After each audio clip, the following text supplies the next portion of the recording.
Hi guys, let's learn differentiation today, and let me present differentiation to you as a mathematical operation which is going to help us solve real world problems. It is an operation which is very much required, and hence we are learning it. Like we have learned addition, subtraction, multiplication, division being, in ancient times, if somebody is able to divide, he would be called a genius. It is an algo of subtractions have to be done to achieve that. Like we have learned this, and obviously we are using it in our daily lives. Suppose I say 4 into 20, we know how to multiply these numbers, and it gives me a number 80. Now, what does this 4 mean? What does this 20 mean? Maybe in a real life situation, this was 4 apples.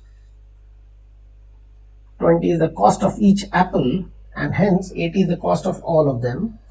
So it helped me get the total cost in less time, rather than adding it 4 times. Or maybe it is 4 chairs in 20 rows, and there's a total number of chairs. So who cares? This is, we are learning, we are doing multiplication, and we are applying it in our real life problems. But when we started to require precise answer for some real situations, let me say your dad is driving a car. Now what do you expect? Do you think his velocity, or say speed, is increasing like this with time and then becomes a constant speed? He is cruising on the road, and then when he has to stop, it stops like this.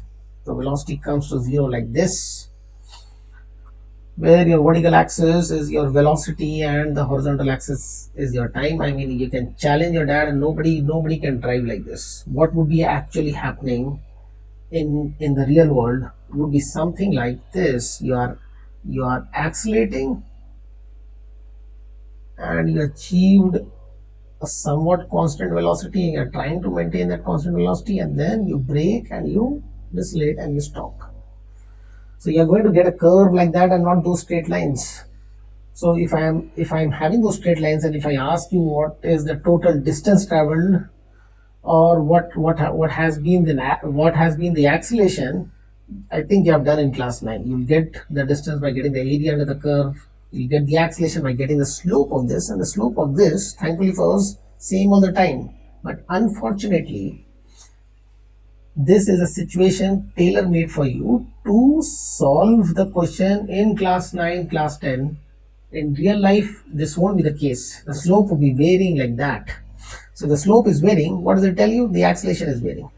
So actually the acceleration is varying, the slope is varying. The acceleration was somewhat what is indicated by this slope, and later the acceleration became less and even lesser.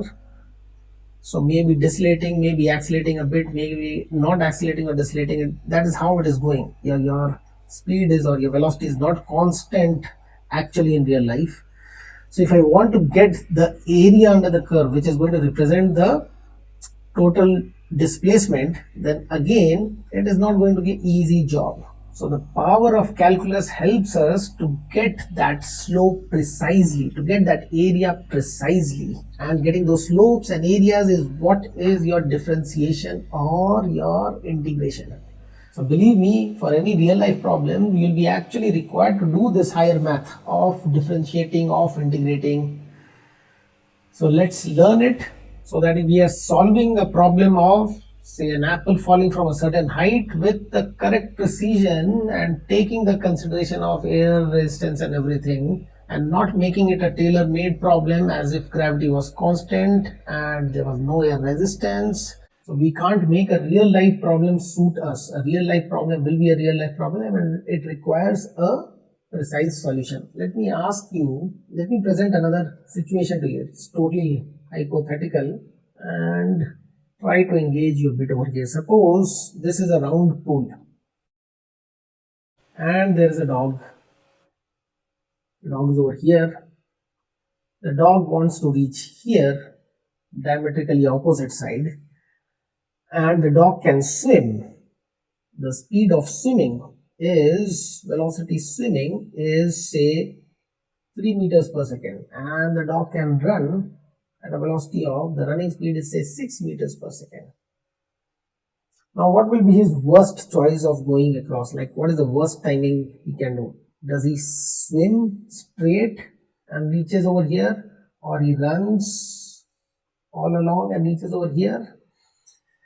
Now if we don't know higher math, what we'll be doing is we'll be just hunting for answers by taking random calculations. Like one of the ad hoc calculations would be, we'll take this distance, like twice the radius, divide with the speed of swimming and get some time, say time 1. We will think of taking the running path, and the running path will be what? Pi r, the distance, divided by the running speed, get time 2. And if we are not too much indulging into it, we are just going to compare this and give a statement that okay, this time is more or that time is more. But do you think that only these two situations, like either running all along or swimming straight through, are the only situation? Maybe the dog can take this path, reach over here, and then swim straight. When he has to swim, he swims straight. He swims straight. Okay, it is not like he's swimming all around. So the thing is, this is another part. So we may do a calculation for the time of this. That would be some running distance. Say r pi by 2 is the arc length divided by the velocity of running, is the running time, plus the swimming time is your r root 2, that is that length. So this is r, that's r root 2 divided by your swimming time, which is vs, and maybe we'll get time 3 and we may compare. But if I choose this one, that this is the best timing, or that is the best timing, or this is the best timing, that would be a wrong approach. Maybe, or in fact I was asking for the worst timing, so maybe provided the dog swims straight, maybe he reaches somewhere over here, and then, so what do you propose? Are we going to like make a table for each and every point, and then we are going to compare all the t's? That will be too tedious, right? That will be too difficult. But we have the power of calculus, or the power of differentiation, to get that answer. Without doing that hard work. By the way, just speaking of this hard work, there have been ancient mathematicians like Aryabhat and Bhaskar and Mahadev. They had actually done the hard work of getting all the values, and they were making their sine table, what is similar to what is sine table today.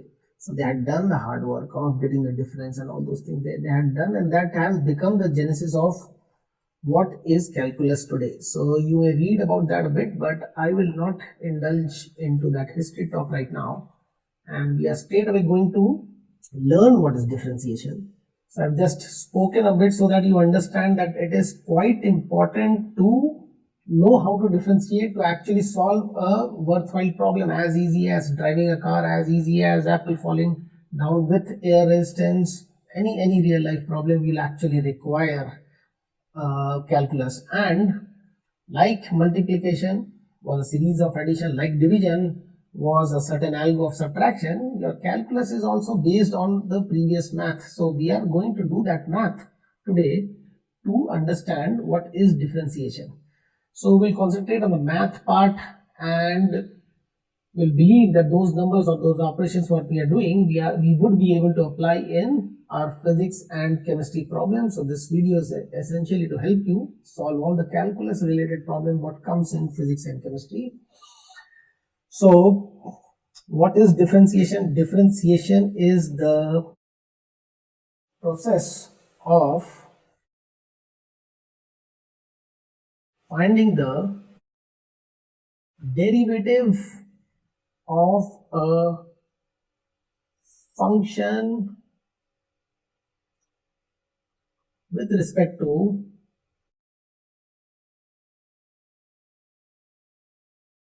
the input variable. Whoa. So what is all this? What is the process of finding derivative? What is derivative now? of a function. Thankfully we know function, right? We have just done function. So yeah, that feels like we are getting hold of something over here. So process of finding derivative of a function with respect to the input variable. Yeah, we know input variable also. So let me write what we know at least. So say y is a certain function of x. So your x is your input variable, right? And fx is that function, and we can associate that fx value to y. So sometimes I'll call function as fx or y. Both are representing the same thing. Now what is derivative? What is derivative? Derivative means we are studying the rate of change of this function. We are studying the derivative term. It means studying the rate of change of fx when I change this guy, when I change x, how much is fx changing? If I change x from x to say x dash, a bit more, a bit less, what happens to the y value? From y, it becomes what? So the rate of change of the function with respect to x is called derivative. Now, what would be a mathematical expression to give an idea of how the function is changing? So let me draw a function of your mom's worry. When you go out to play, say at 5 o'clock, 5 p.m. you go out to play, and in this axis is your time, how much you're spending outside. Say this is 1 hour, 2 hours, 3 hours, 4 hours, so it is like 9 p.m. 4 hours is your 9 p.m. maybe. If you went at say 5 p.m., this is 6, 7, 8, 9 p.m. So what I can say is, how I can plot is, maybe the graph is something like this. Your mom is not too worried in the initial 1 hour, so the worry level is hardly anything. And next 1 hour it worries, it is 3 hours, and she starts worrying a lot. As each and every minute passes, she starts worrying a lot. So this might be the graph how it is. Now what are you interested? How much she is worried? Yes, maybe you are interested in that. But what else you might be interested is in, like, every extra minute what you are spending outside, how much of anxiety it is causing to your mom, and you are like calculating in your head, shall I spend another minute outside or not? Like you knew in the initial, it is all in back in your head. You are doing that calculus in your head.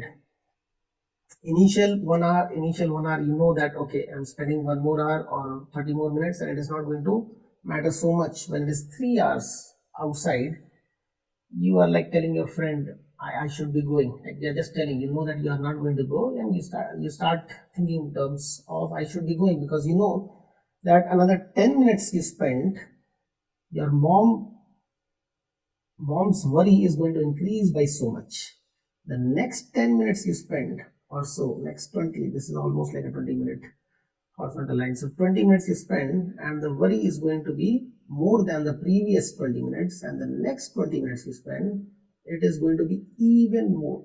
So maybe the next minute you spend is causing more of a worry than whole hour initially. It is more, that 1 minute is having a greater effect than a whole hour initially. So you are contemplating of when to go back according to this. So not only you are worried about how much she is worried, but you are also thinking that what is the increase or what is the change in her worry with respect to each minute, or that extra change in the time.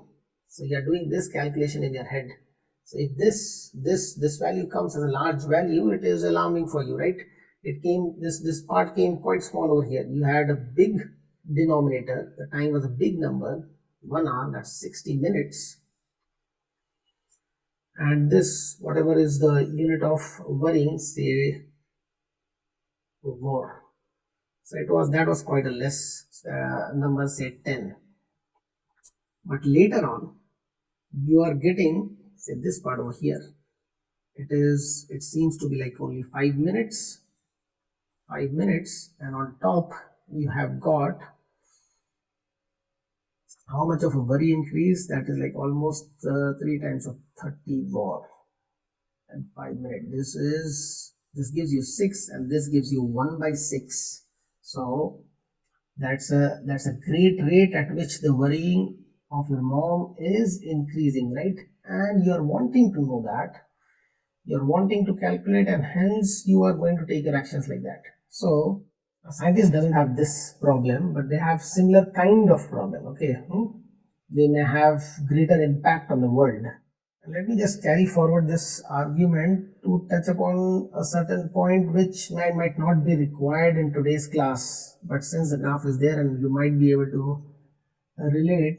So say at 9 p.m. or around that time a TV show starts and the worry level comes down because for a while she forgets about you. And this is how the graph becomes. And when the TV show ends, and she all of a sudden remembers that you're still not there, and then you might imagine where that worry level will go. Straight up, right? So in differentiation, we'll be saying that the derivative is not possible over here. The derivative doesn't exist if the worry level is going that much. It's beyond math to calculate that what has happened. So, and it would be beyond your imagination also to know what would happen to you if you reach your home after or at such a point.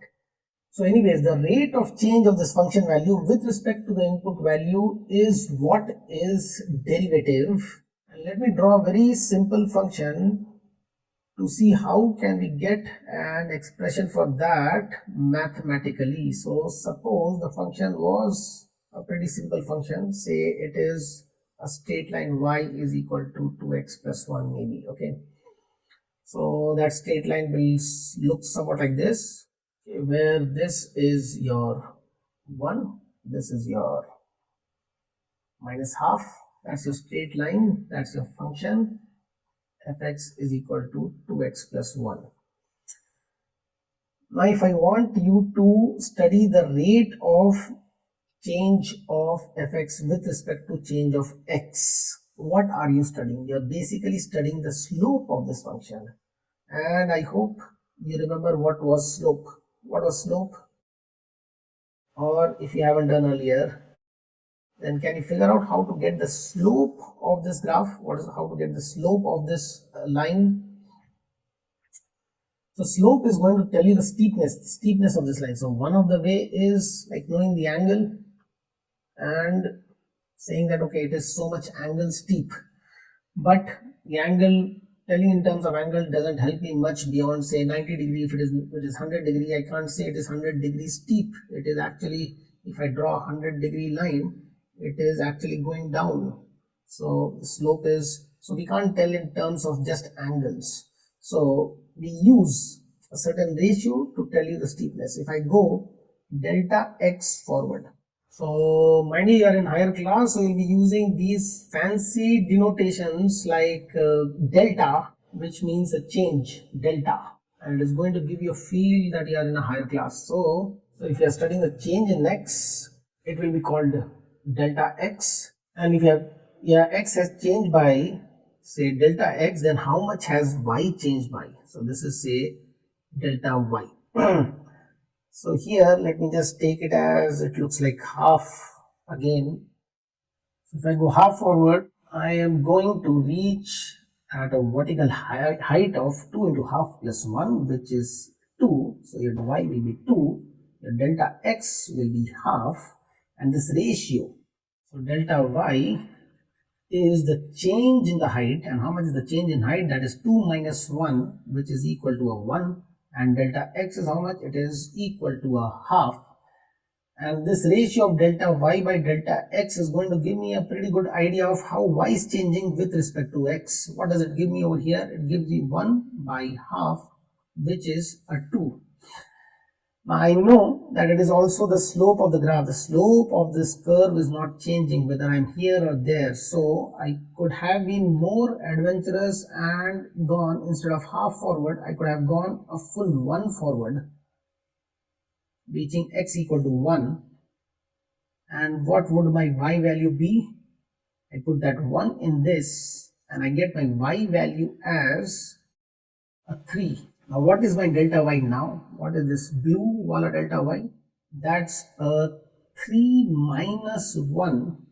That is what this is, 3 minus 1.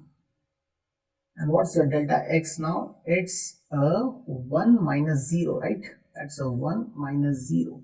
So how much is that? That's a 2 by 1. Again, the same number, 2. So that's my slope. I know the slope is not changing. I know the rate of increase of y is not changing. Y is increasing by the same rate.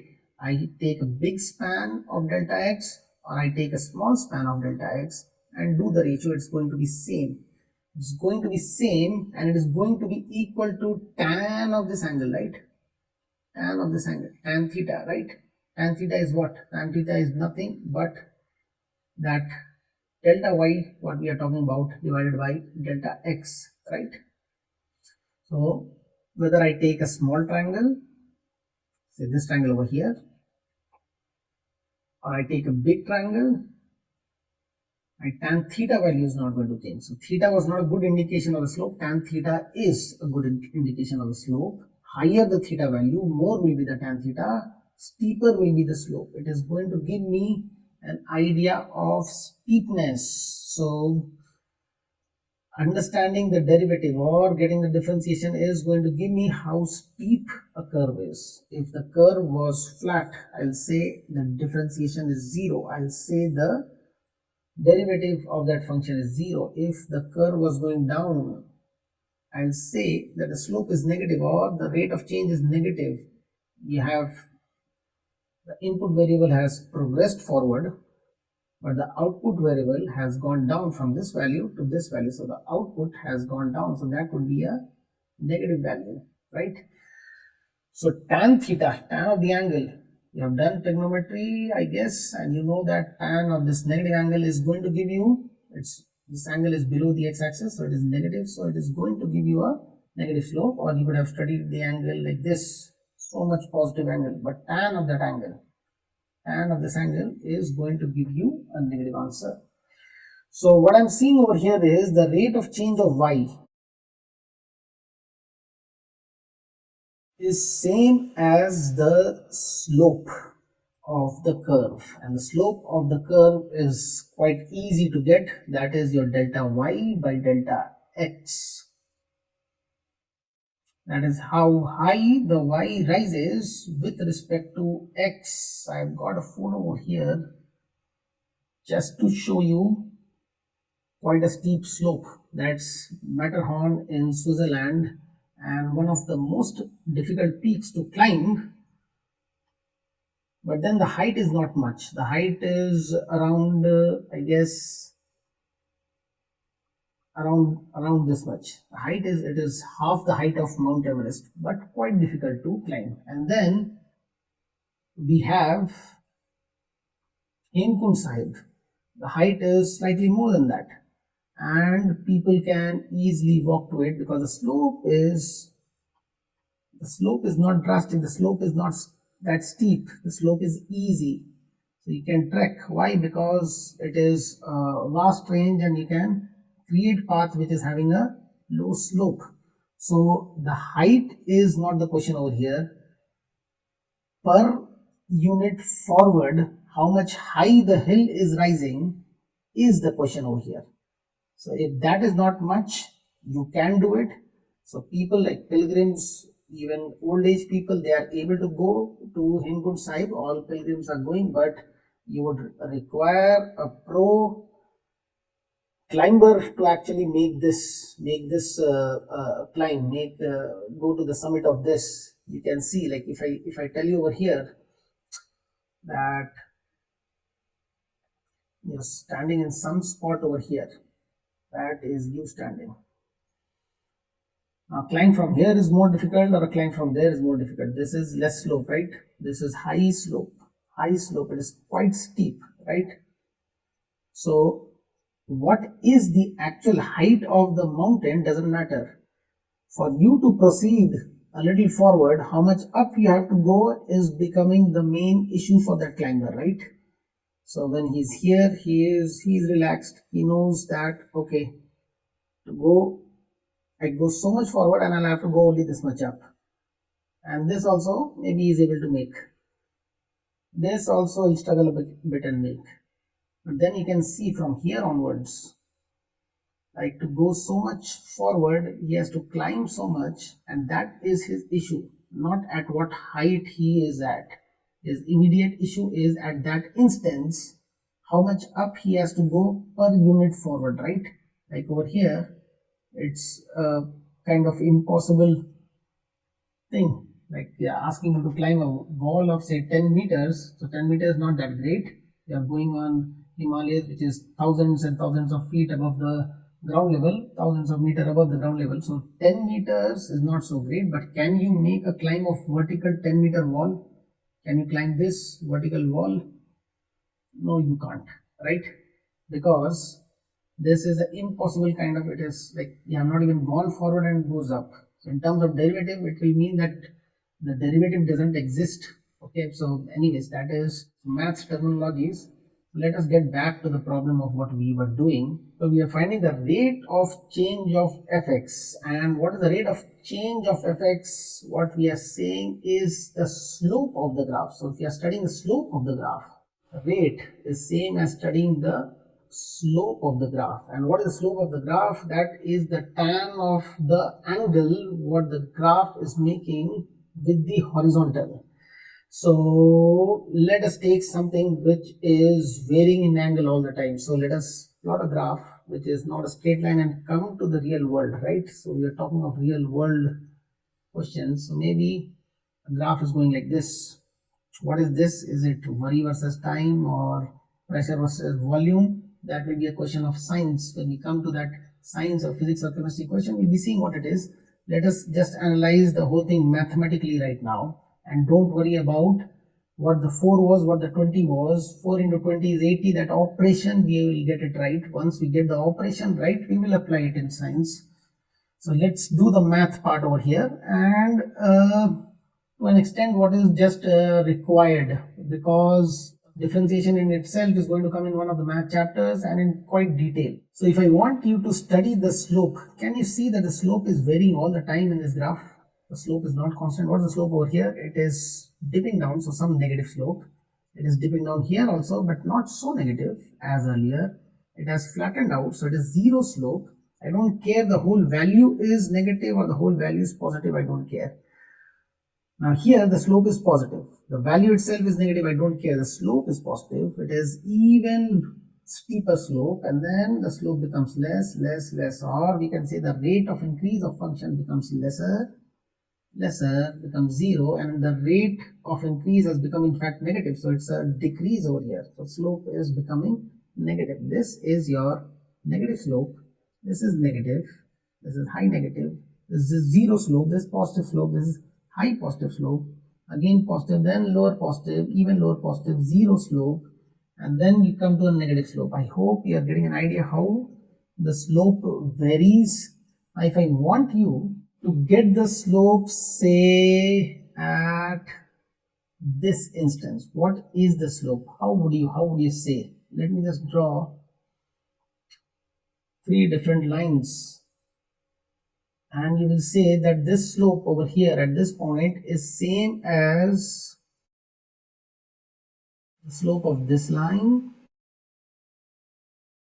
or would you say it is this line, or would you say it is that line? If you have to choose between the three, which of the 3 lines, green, yellow and pink, which is nearer to the slope of that orange curve at that point? And I think you will surely say that the steepness of the slope of the rate of rise is same as what this yellow line is having at that instance. Then obviously the orange line has a lower slope later on, and the yellow line continues to have the same slope, but at that instance it is the yellow line. So what is the yellow line? That yellow line is a tangent to the curve, right? And those green and pink lines were not tangent. So if I study the slope of this tangent, like somehow I get that angle with the horizontal, then tan theta is going to help me out, because tan theta is nothing but in a right angle triangle, it is this height divided by that base, right? So tan theta is going to give me the slope. If I get that angle right, if I am making the graph, I can use my protractor, measure the angle and get the tan value of that angle. So that is going to give me the slope. But suppose I know the function, itself, and I want to do some math to get the slope. What do you think I'll have to do? I'll have to go for the delta y by delta x, right? I have to go a bit forward. By just being at that point, I can't know how much it is sloping. I have to move from the point. I have to go somewhere. Maybe after the point the graph had gone down. Without testing the curvature, I can't comment on the slopes. I have to go a bit forward. Suppose I go this much forward, and that's my delta x. And what I see that the graph has reached over here. So that's your delta x, and this tiny thing is your delta y. And I do this ratio of delta y by delta x. Am I going to get the right slope? Will it be the slope of that yellow line? No, it won't be, right? It will be the slope of, let me draw the line. Let me draw it in red because I'm going to get it wrong. That will be the slope of this line, right? And this red line slope is surely not that yellow line slope, right? So I've got it wrong, right? So how to do it? To get the rate, I have to go forward. So if I go this much forward, I'm getting the secant over here. This line is called a secant, not the tangent. The tangent should be just kissing the line, just touching the line. So if I propose that I don't go so much forward, because going so much forward is making an error, and I go a bit less forward. So let me clear the board a bit. So I'm not going to go so much forward. Let me just zoom in and explain, or in fact propose that to get a slope nearer to the yellow line, what I do is I will have my delta x so much less. This is my delta x. Now what is my delta y? Accordingly, my delta y will be so much, right? What is y? Delta y, that's the change in the height of the function. The new height of the function is here, new height of the function is here, old height of the function was that. Change in height would be this height change, which is your delta y. That's your delta x. This is much smaller than that, and I'm going to get a line again off target, but I don't think it is as off target as it was last time. I'm going to get it like this, right? I have reached a slope which is nearer to the yellow line being the perfect slope. So what do you think what I should be doing? What do you think I should be doing? Yes, I hope you have got it. Then going even less forward should be the right approach, right? So let's do that. From here, I just go so much forward, and how much the graph rises by, how much the curve rises by, it goes over here. This is my delta x, and this is my delta y, and my rate of change is my delta y by delta x, or that angle, tan of that angle over here is your delta y by delta x. That's also equal to tan theta is your delta y by delta x. So is this slope the slope of the yellow line? It pretty much looks like the slope of the yellow line, right? If I draw, then it is almost the same slope, right? So what are we deriving at? What are we getting to? What is it all suggesting? So I'm sure you'll agree that it is suggesting that if your delta x is tending to 0, then the slope of the curve will become exactly the slope of the yellow line. That means at that moment your delta y by delta x is going to give you the true slope, or the instantaneous rate of change of y at that instant, at this very instant of x. At that very instant of x, say x1, what is the slope? Mind you, you'll have to go a bit forward. So even for instantaneous slope, you'll have to go a bit forward, but that bit forward is almost tending to 0 to give you the true slope. You may go a bit backwards also, by the way. So big backwards would be negative delta x, and you can see in the figure that you will get, you have a negative delta x, then you'll have a negative delta y also, and the ratio will still remain same, a positive, and you'll get the same answer. In fact, to check whether a derivative truly is present over there or not, that means that the slope is truly present over there or not, we in fact go forward and check, we go backward and check. It is like your eyes are closed, you're standing over here, your eyes are closed, and you're feeling with the foot a bit forward and with the foot a bit back, and you see how much is the rise when it is going forward, how much is the fall when it is going back, and that is going to test whether the slope over there exists or not. One side is a pit, then it doesn't exist. The other side is a pit, it doesn't exist. Or a steep fall, it doesn't exist. So those are cases what is going to come in math. Thankfully, in physics, it is a real life problems are going to come, so nothing changes as abruptly as even a sharp corner. So a sharp corner in math, I can draw this graph. In physics, it will be in a real life problem, it will be very difficult to have a corner like this. So I'm not too much worried about right now explaining where the slope will not exist. So that would be in a math class later on. So I hope you are understanding that why we test upon the two words function and limits. So we have done limits, and what we were seeing in limits is stuff like this. Some x value or some h value tending to 0. So a bit of concept of limit is going to be applied so that we get the answer for slope correctly for a given function. So let us just do it. Let us just straight away get into an actual function and try to find the slope at an actual point. Yeah, so what's the story so far? Your derivative, which is the rate of change of function fx, derivative of fx, is nothing but a ratio of how much has the function risen and fallen by if you have gone delta x forward. And you are going to get the exact slope at a certain instance, the exact slope, the exact rate if your delta x is tending to 0. So you are doing a limits over here. So limit delta x tending to 0 is going to give you the derivative. Now when delta x tends to 0, we give it a name in calculus. We call it as dx. So this delta x tends to 0 is called as dx. And the subsequent change in y is assumed to be very, very small because the input variable change is very small. So the change in y is going to tend to 0 and it will be called as dy.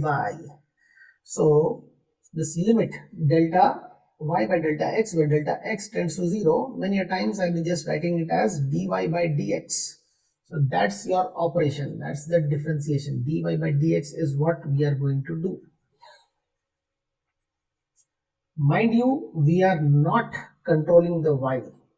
Whatever is the function, however it is rising or falling, we are studying the value of the function at a particular x, then say x1, then we are studying after a certain change, say x2, and I'm calling this x2 minus x1, I'm giving it a name as delta x, and then the values y1 and at x2 the value y2, what we get, which will be how much, by the way, which will be f of x1.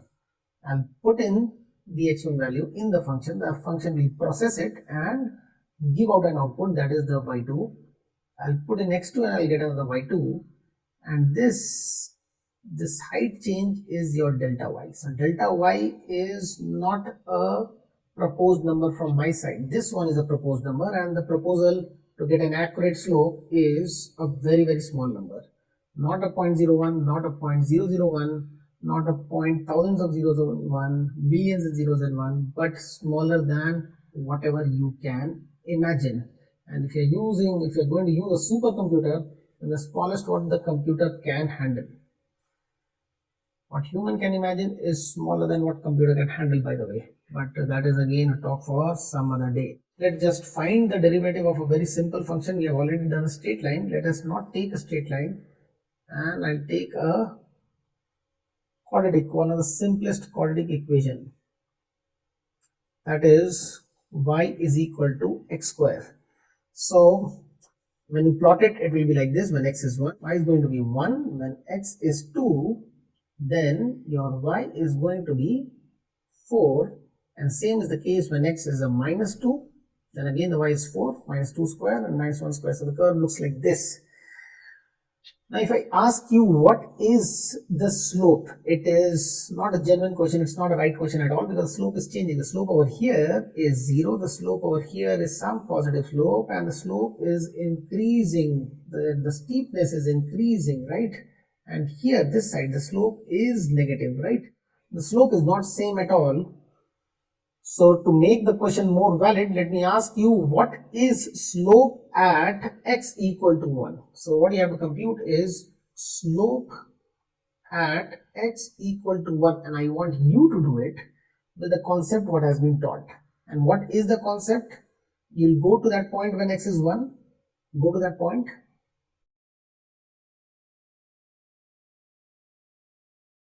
Then go a bit ahead.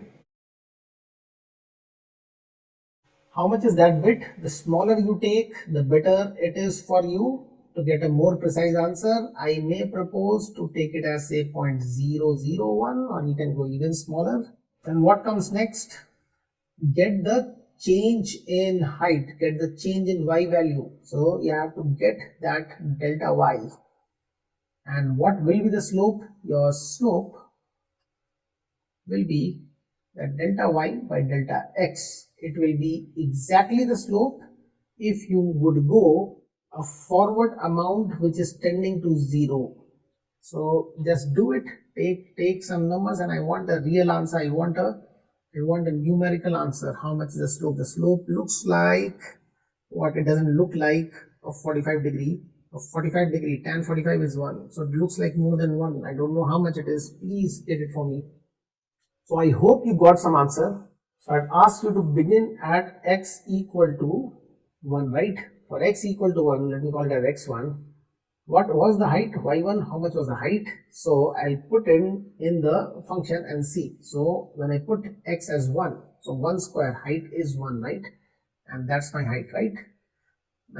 Now I go a bit forward. How much is the proposed amount? And I reach x2, right? This is my x2, and my proposed x2 was 0.01 forward, right? 1.01 or 001, what was it? I think I proposed a 001, right? So I'll do that, 001. So what will I get my y2 as? So you'll have to do a x2 square now. So 1.001 square, you may use a plus b whole square formula and do it to check out a certain pattern which is happening. You'll have 1 square over here. You'll have a 2 times 0.001 times 1, and you'll have a 0.001 whole square. So what do you get? You'll get a 1.002 because of this 2, and then because of this more zeros and a 1, right? So this is what you are going to get. I hope everybody got that. So what's your delta x over here? What's my delta x? This guy is my delta x. How much is that? Delta x is this minus this, which is 0.001. You see that the change in y is very less, but the change in x is also very less. Okay, and I'll get a decent ratio. Okay, what is delta y? Delta y would be this minus this, your y2 minus y1. That's your delta y. Okay, I'm making an exaggerated triangle over here because I can't depict such low values over there. So what do you get? You get this minus this will give you 0.002001. So what's my rough slope? Why am I calling rough slope? Because 0.001 is hardly tending to 0. I put a million zeros and it will still not justify tending to 0. So anyways, what is this delta y by delta x, my rough slope? That is going to be 0.002001 divided by 001, which is 2.001, right? Now, had you taken a even smaller delta x, had you taken this x2 value as, or your delta x value as 0.00000010 zeros and a 1, how many did I put? 1, 2, 3, 4, 5, 6, 7 zeros and a 1. You'll still get a ratio of 2 point something, right? Why? Because you'll get your y2 as, when you do the square of 1.000 so much zeros and 1, you'll get your y2 as 1 point so many zeros and a 2, and then those many more zeros and a 1. And when you do the ratio this time of a delta y, which is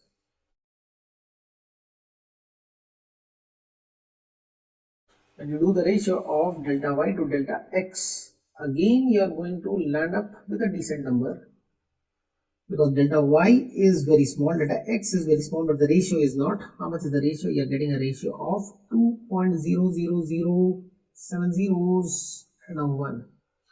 So what is it clearly showing? It is clearly showing that lesser is my delta x. My answer of delta y by delta x is tending towards what?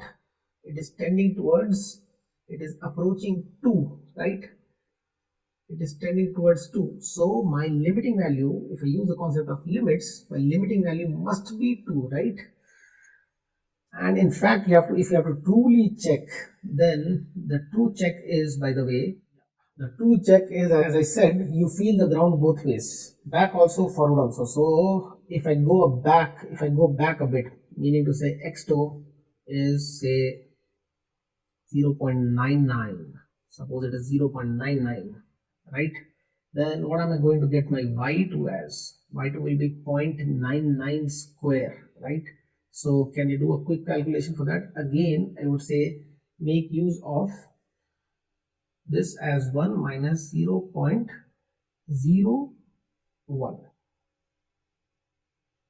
right?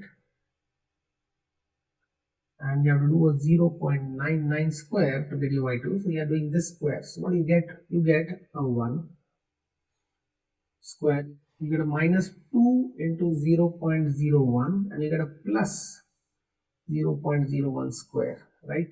Which is going to give you what? It is going to give you, I'll just rather keep it as it is, because it is going to be helpful in the way 1 minus 0.02, and 0.01 square would be 0.0001, right?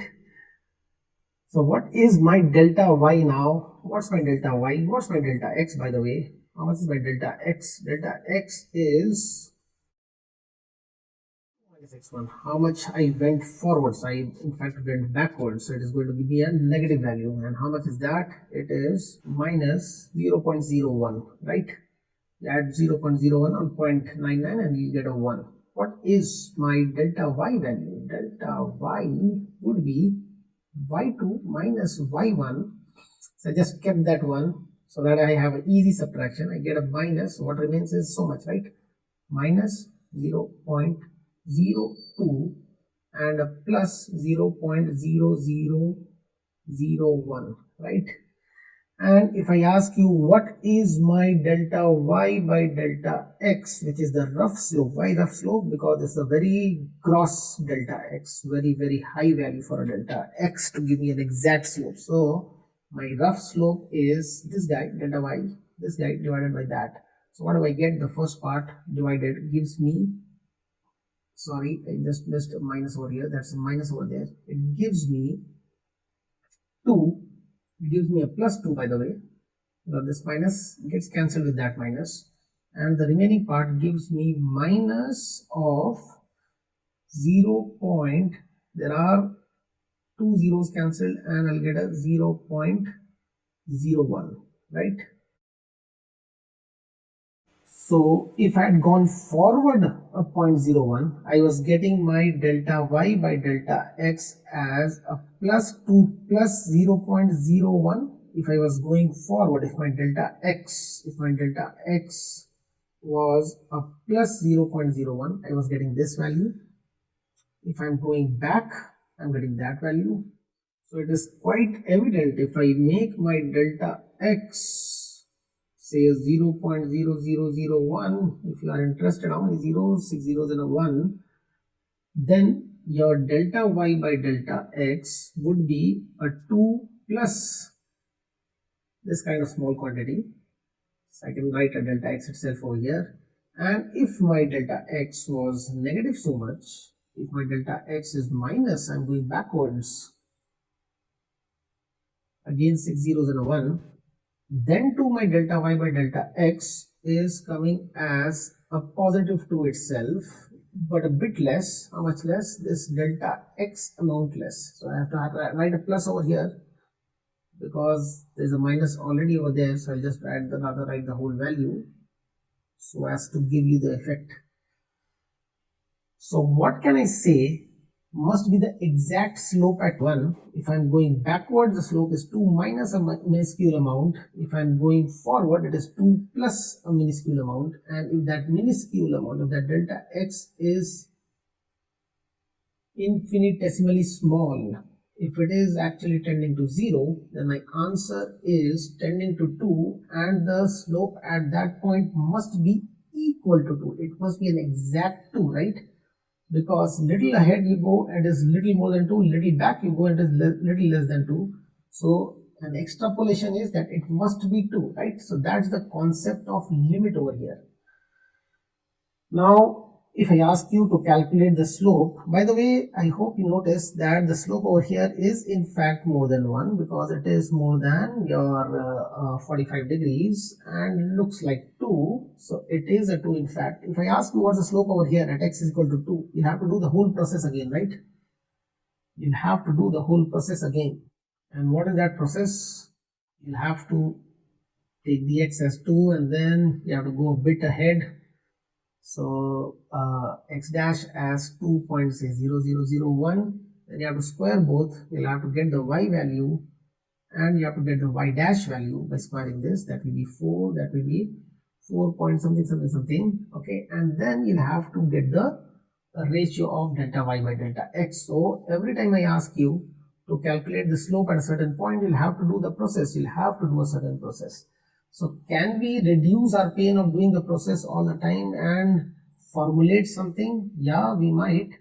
So if we have to formulate something, then why for this particular curve of y is equal to x square, why not for a general curve, say y is equal to fx and not particularly this? I'm just going to rub off this curve and draw any random general curve. Say that's your curve y is equal to fx, and I need to get the slope at a certain point x. I need to get the slope over here. So according to the principle or the way, the method we have talked, which is called the first principle of derivative, by first principles. So by first principle, what you have to do is you have to process this limit delta x tends to 0, where you have to see the change in y divided by the change in x. So change in x is your delta x. What is the change in y? Let me write in a blasted way. Instead of just writing y2 minus y1 or delta y, let me just write in terms of that function. So initial height, initial y, what was the initial y? Then you have x as the input. The initial y is fx, whatever that number x is, say 3, then f of 3, right? And what you have to do next? You have to go a bit forward, right? You have to go a bit forward. So I'll draw more than a bit over here so that it is visible properly. So you have to go over here. Mind you, it is just a bit. So just for convenience sake, I'm drawing over there. And how much forward it is? It is delta x forward. So you have reached a point of x plus delta x. So what do you think? What is the y value over there? What is the y value over there? The y value, corresponding y value will be f x plus delta x, right? Right? That is your corresponding y value, right? So what is the change in y value? This is the change in y value. So if I show it over here with the triangle as we have been doing till now, so this guy is your delta y. That's the change in y value. So in terms of fx, and not just in terms as delta y, in terms of fx as a function, what is in the numerator? What is your delta y? Your delta y is f of x plus delta x minus f of x.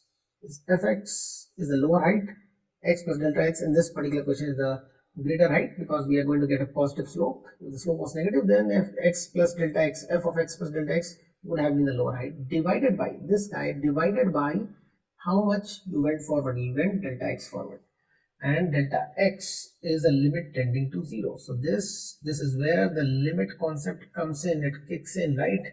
We can't straight away substitute your delta x as 0 in this case, because if we do so, what is going to come? What is this going to come? It is going to come as f of x plus 0 minus fx divided by 0, which is what? Limit, which is fx minus fx. Fx minus fx is 0 by 0. That means it's a problem at hand, right? A 0 by 0, which is not an exact 0. We know that this is not an exact 0. Why? Because this guy was not an exact 0. So this subtraction is not an exact 0. It's a tending to 0 and a tending to 0. So it's a limit question, right? So we have to evaluate the limits, right? So doing it for the function, for the previous function, applying this limit, I hope you can do it. So let me just clear this page and ask you to do it. Ask you to do it for y is equal to x square. I don't want to go point by point. I don't want to find that x is equal to 1 separately or 2 separately. For any given x, what would be, the question is, what would be dy by dx at x equal to x, if I have to write that way. Okay, so what is your dy by dx? So you get me a general formula for this y is equal to x square, so that I don't have to do it for x equal to 1 and 2 and 3 all separately. I get a general formula. So do it in your notebook and upload it. Okay, upload it for me to check. So it has to be uploaded at this instance, and after that only you can proceed.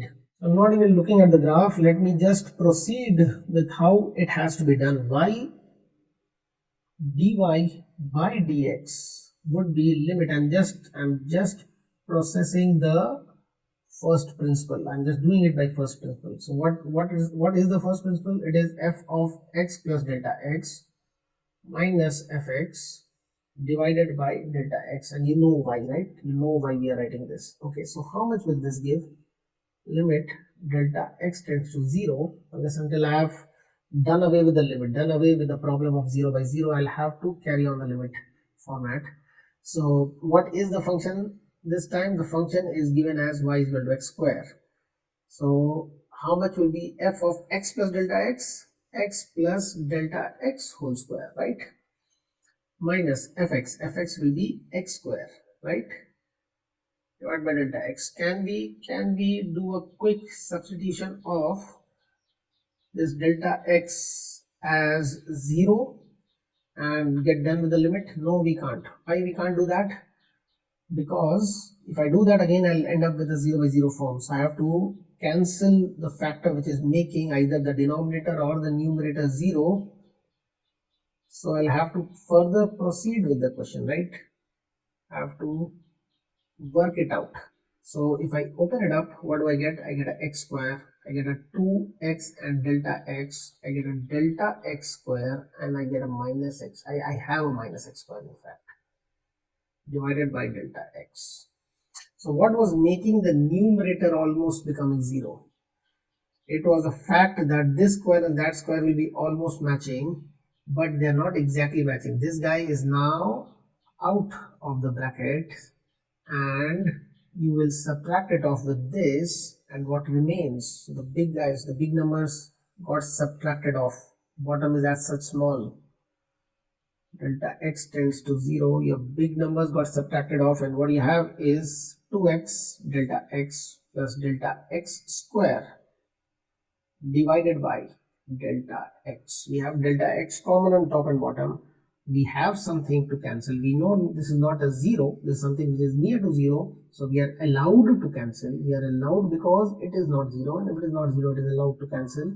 So what do we get? We get limit delta x tends to 0, 2x plus delta x, right? Can you see the power of math? Can you see the power of algebra? Can you look at this and somewhat analyze what we were doing earlier? Can you recollect that we were getting similar stuff when we were doing for x equal to 1? When we did it for x equal to 1, we were getting our answer as 2, and there was an extra load of your delta x, how much ever you were taking. If you are taking this, then that extra thing was coming, right? If you are taking a million zeros, then 2 plus million zeros, so 2 was there, right? So that was for x equal to 1, and I hope you did it for x equal to 2 also, and you got a slope of 4. But here we got a general formula. I put x equal to 1, I get a value which is limit of 1 into 2, which is 2 plus a delta x. So if I evaluate the limit, what is the answer? If I evaluate the limit, this is, we are done with the limit, we do away with the limit, and we get the answer as 2x, because at this stage we can substitute your delta x equal to 0 because it doesn't create a problem. So that's the essence of limit. It is saying that if x is tending to 0, the whole expression is tending to 2x, so the limit value is 2x. So limit value is 2x, so we got a general formula that what we get? We get this. We get this. Y is equal to x square dy by dx, which represents the slope at any point x, is a 2x, is what we got, is a 2x. Now if you ask me what is the slope at 1 for this graph, what is the slope at 1, I'll say dy by dx at x equal to 1 is 2 into 1, which is 2. What is the slope at 3? It is 2 into 3. dy by dx at x equal to 3 is 2 into 3, which is a 6. And I know the graph is behaving like that. The graph is actually, the slope is increasing, right? At 1 the slope was 2, okay. At 3 the slope is really steep. It is going to come at 6. What will be the slope at minus 1? I think the slope at minus 1 would be as inclined upwards it was, so much sloping downwards over here. So if this was a 2 slope, this must be a minus 2 slope, right? It is quite symmetric, right? The whole graph is exactly symmetric, by the way. So if I put at x equal to minus 1 instead of 1, I put a minus 1, so then this will be 2 into a minus 1, that is a minus 2, right? I'm getting that. Get the point? So that's your expression of slope for y is equal to x square. So what have we achieved over here? We have achieved a general formula of dy by dx for y is equal to x square, and that is how much? That is how much? It is 2x. It is quite handy. Instead of somebody just giving you 10 different values of x and asking you to compute all the time, and you're putting in those numbers again and again, it is handy to do this way, right? So instead of creating a general formula for x square, can we create a general formula for y is equal to x power n? Yes, surely we can. Okay, so before you do that, I would ask you to do this first by first principles. Okay, so let's clear your page. Our question is, and that's the question everybody has to do, y is equal to, say, x square minus 2x. Yeah, what is the slope of this for any given value of x? So find the slope, or find, the question is find dy by dx at x. Okay, so instead of a known value, I'm just giving a random value x. After you have found that by first principles, after you have found that, what you need to do is you need to find the slope at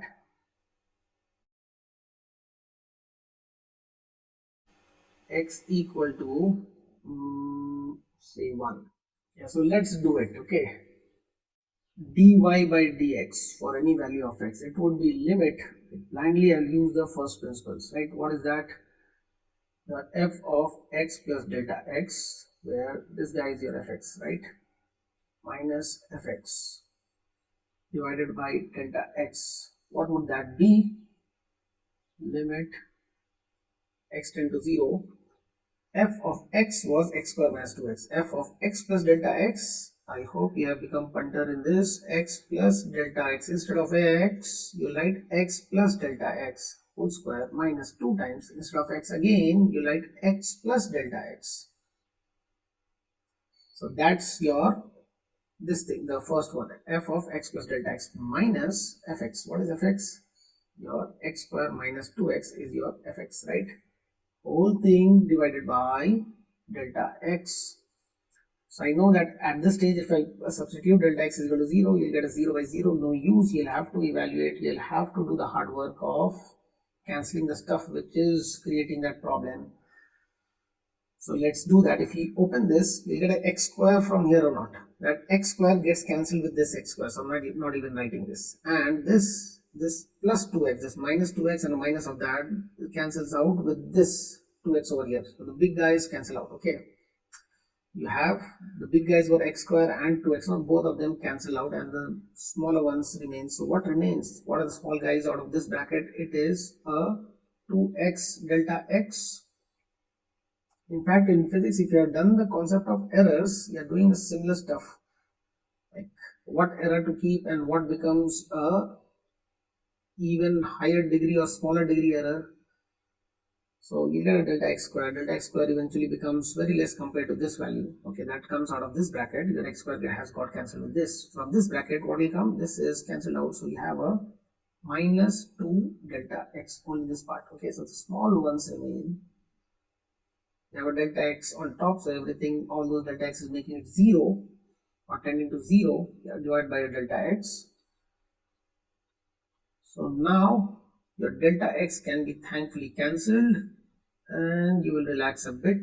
You'll get a 2x from here, you'll get a minus 2 from there, and you'll get a plus delta x. So now can you substitute delta x is equal to 0? Yes, you can, because it is not creating a 0 by 0 kind of problem. So this is equal to your 2x minus 2. So that's your answer. That's your answer for the first part. What's the answer for the second part? The answer for the second part is, what was the second part? At x equal to 1. So at x equal to 1, dy by dx will be equal to 2 into 1 minus 2, which is a 0. So we have not even drawn the graph, we are not even seeing the graph, and yet we are getting answers. Let me just try to see whether my answers are right or rightish or not.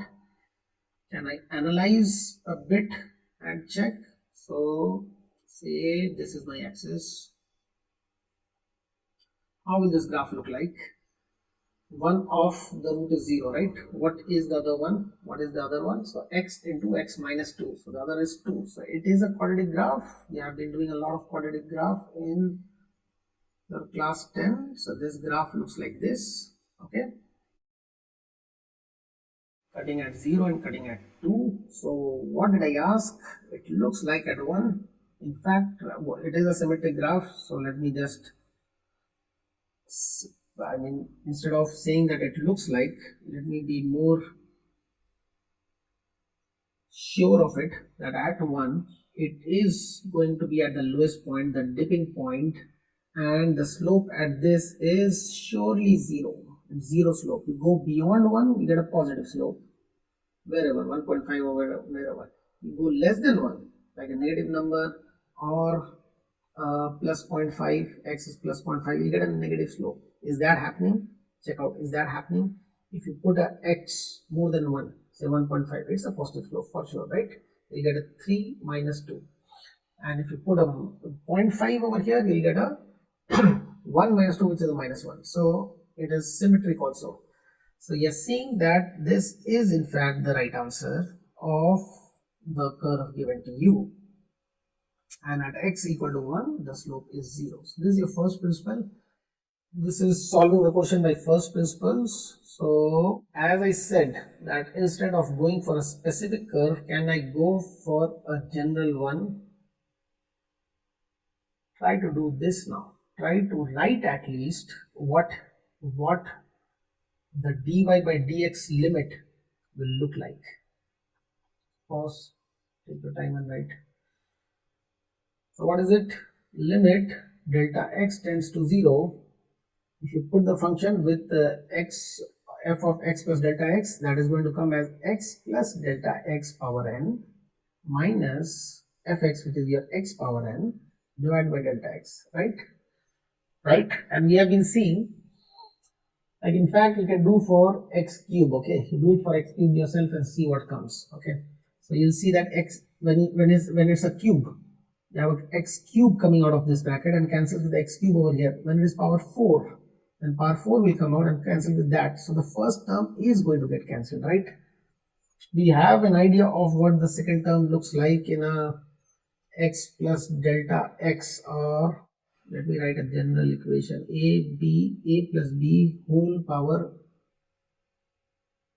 I have not done binomial, so let me just write 4 over here and ask you what it looks like. It looks like this, a power 4 plus something something something, and it will end with a b power 4, by the way.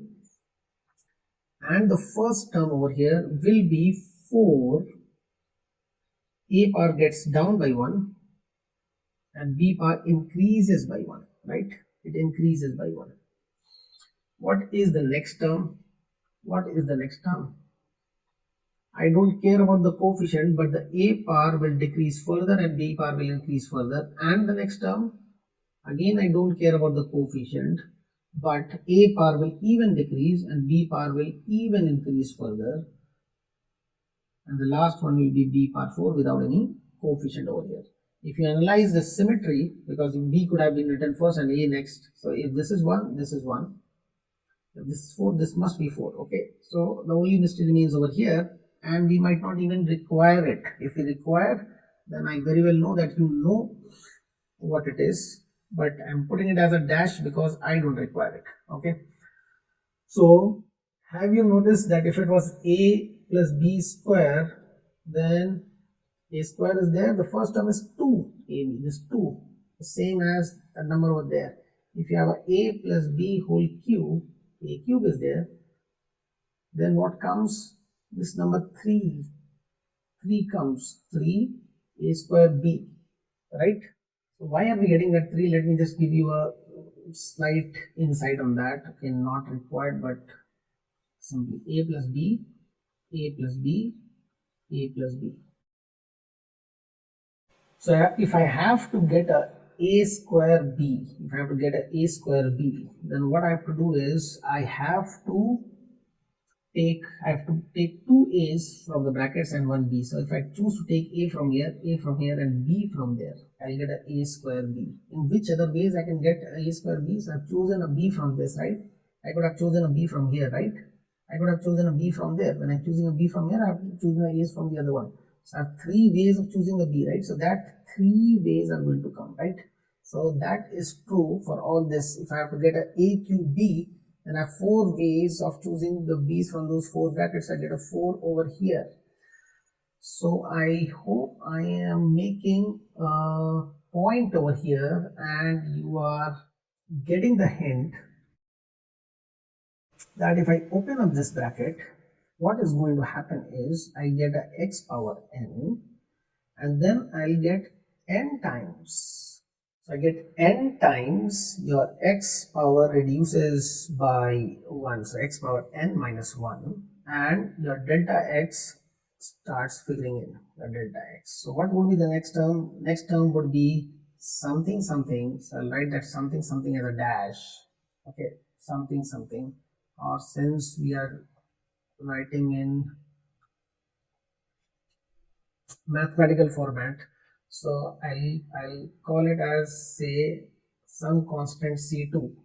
Okay, so c2 x power n minus 2 and delta x power 2, right? What would be next? You'll have a delta x cube, then you'll have a delta x power 4, till towards the end you'll have a delta x power n, right? And mind you, this guy is still there, right? This guy x power n is still there, right? So what we'll have is a minus x power n whole divided by, so big divide line, whole divided by delta x. Can you see what was happening all the time is happening again? And what is happening? The big guy gets cancelled with the big guy, right? And all these terms have a delta x in it. All these terms, this having a power 1, this having a power 2, power 3, power 4. So if I proceed to write, I will have limit delta x tends to 0 and delta x gets cancelled. I'll have n x power n minus 1. This delta x gets cancelled with this. In the other term, you will have one of the delta x remaining.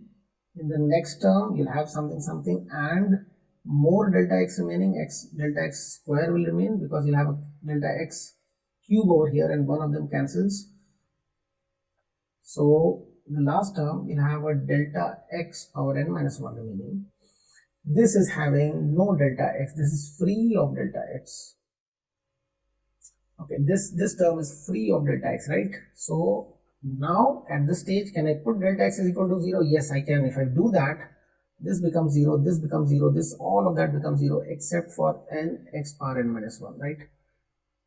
So what have we achieved now? What have we achieved? We have achieved a formula for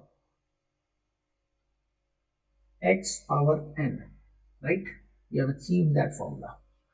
So you can apply it in your x square itself and check whether it is working all right or not. So what's the formula? Your formula is for y is equal to x power n, your dy by dx is equal to n times x power n minus 1. The power is getting reduced by 1 and this n is figuring in front, right? And if I try out the formula for x square, then your dy by dx for x square, this 2 will go in front, 2 goes in front, x, and the power become 2 minus 1, which is a 1. Was this the answer? Yes, this was the answer, right? So this becomes a general formula, and I'd ask you to do your y is equal to x cube. So what will happen in that case? It will be 3 in front and x square r reduces by 1, right? So the good thing about it is we have just derived it for a certain case of n being integer, but it works for all. This formula works for all kind of power, integral, non-integral, all kind of powers. So if I have, I mean, integers, no integers, everything, like x power, say 4.5, and dy by dx will be what? That 4.5 is going to come in front and x power 4.5 minus 1, which is a 3.5. The formula works. The formula works even for negative powers. So if y is equal to x power minus 2, so in fact y was 1 by x square. So I'll write it as x power minus 2 so that it looks like this. I have that look and feel. So dy by dx will be this minus 2 goes in front and x power how much? X power how much? X power minus 3. So to write in a way as the question was given, it becomes minus 2 upon x cube. So that is differentiation of your x power n formula. We have to derive for a bunch of functions. Formula you have to derive for a bunch of functions so that we can do differentiation of various things which are going to come in physics. But the derivation part is your math job. You are not going to do. You will be doing in math class with your math teacher. So in fact, we'll just take some formulas as to be remembered, and you can derive if you have, I mean, if you want to play around with it, you can derive yourself. So if y is equal to sine x, then dy by dx is equal to cos x. Okay, that's quite an interesting formula. If you make the slope of, if you study the slope of sine x, it gives you a curvature which is similar to, which is same as sine x, by the way, but shifted. That is an amazing fact. Okay, again, I'm not going to go into it because we are not doing math. So y is equal to cos x. So the slope of sin x came as cos x, and cos x is nothing but a shifted sin x. So the slope of cos x must come same as the slope of shifted cos x, which is sin x. Okay, so depending on which side it is shifting and what is happening, it actually comes as minus sin x. Okay, and then I think we might be requiring y is equal to natural log of x, and dy by dx for this would be 1 by x. So if you have these three, if you know these three formulae, I think that is good enough for physics and chemistry. In chemistry, a lot of formula with log is going to come, and in physics it will be mostly those polynomials and this sine and cos. So I'll just to complete the table, let me write the first formula what we derived, which is y is equal to x power n, then your dy by dx is equal to n times x power n minus 1. So these are the four formulae using which we are going to solve the physics and chemistry questions. So we have to master it, we have to master the differentiation. Some simple facts about differentiation: if I say y is equal to a certain function of x plus another function of x plus yet another function of x, and I ask you what is dy by dx, it would be, you differentiate this and you differentiate the next one. And since it is so cumbersome writing d of fx by dx, a shorthand of this is f dash x. F dash x means differentiation of x. So this is not true when they were multiplied. So we'll have a subsequent video when we'll be showing that when it is multiplied, then what is happening. But for addition, you can do it, and you can cross check whether this is working all right with your first principles. Like in first principle, this is the total function, right? So I can call this function as, since I've used the letter f over here, so I can call this function as hx. So the first principle tells me, what does first principle tell me? It tells me that your differentiation, your dy by dx, is going to be limit delta x tends to 0 h of x plus delta x minus hx divided by delta x. So what will be h of x plus delta x? It will be f of x plus delta x plus g of x plus delta x, that is your h of delta x plus delta x, and then minus hx. Minus hx will be what? Minus fx and minus gx, right? Whole divided by delta x. So you can easily see that this part is the first principle of f dash x, and this part is the first principle for g dash x, and they are added, right? So in addition it happens, in subtraction will happen, but not for multiplication. If you do this, that's wrong, that's totally wrong. Not for division, if you do that, that's also totally wrong. So only for addition. So another important rule of differentiation, you can see, one addition you have seen, the other one is, suppose you have a function which is, say, a constant time 3 times fx or k times fx, and you have to differentiate it, right? So I'm talking about differentiation of k times fx with respect to x. So in this, what happens is, this constant k can be taken outside.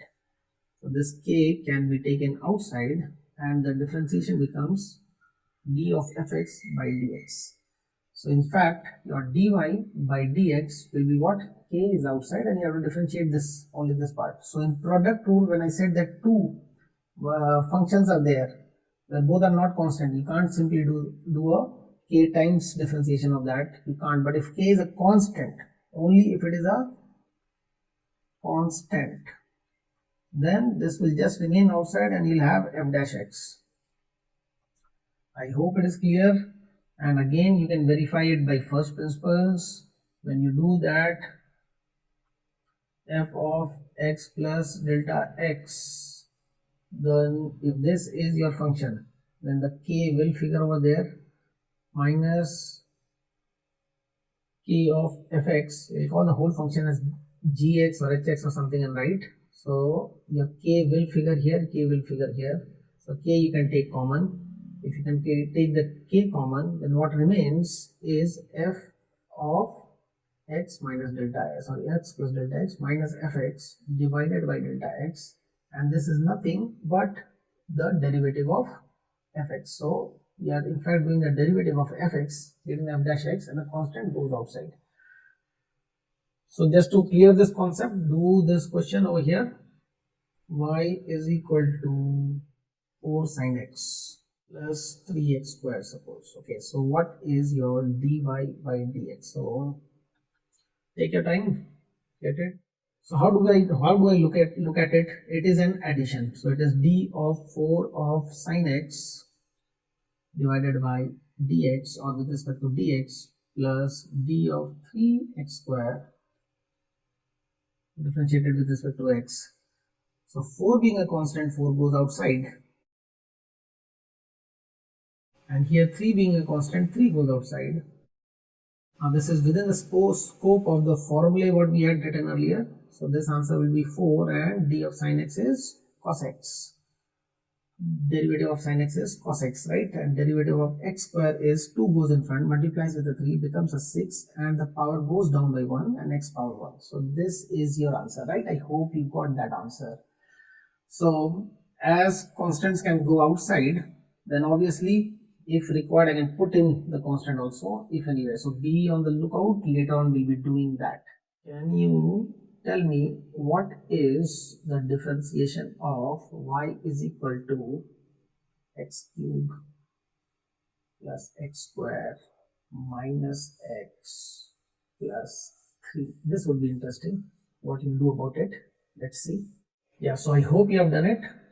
Dy by dx would be d of x cube by dx, each part separately, right? D of x square, since it is an addition, minus dx by dx, and plus d of 3 by dx. Okay, these are the functions. Okay, if you can imagine the function, well and good, but you can just do the math without the imagination kicking in. If it kicks in, that's amazing. Okay, so what will be this? It will be 3x square. What is this? It will be 2x. What will be this? Either you can go for the formula or just look what it is. Dx by dx, it has to be 1, right? Dx by dx is 1, and I had a minus over here, so minus 1. If you have to look at the formula, then what it is x power 1, d of x power 1 by dx. The formula still works, so 1 will come in front, x, the 1 comes in front, and the power becomes 1 less 1 minus 1. So 1 minus 1, that is 1 times x power 0. X power 0 is 1, and hence you get 1. That's your 1, right? Right? So that's about this one. What about this one? What do you get? What have you written? Yes, it will be 0. Those who got it, well, very well done.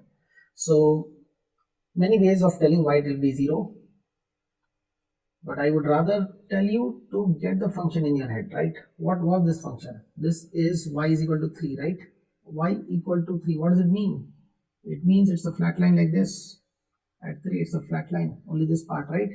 So if it is a flat line, flat means what? Slope 0. So what the slope? Slope is 0. So that has to give a slope 0. Now what about the formula? What about the formula? So formula says, the formula is about x power n. Okay, so we'll have to somehow introduce the x power n over here. So we can write d of 3 as d of 3 into x power 0, right? X power 0, right? And what do we have as a rule? If this is a constant 3, it can go outside, right? Again, you can check it out, or you have already checked it out by first principle. So the 3 goes outside, so it is x power 0 by dx.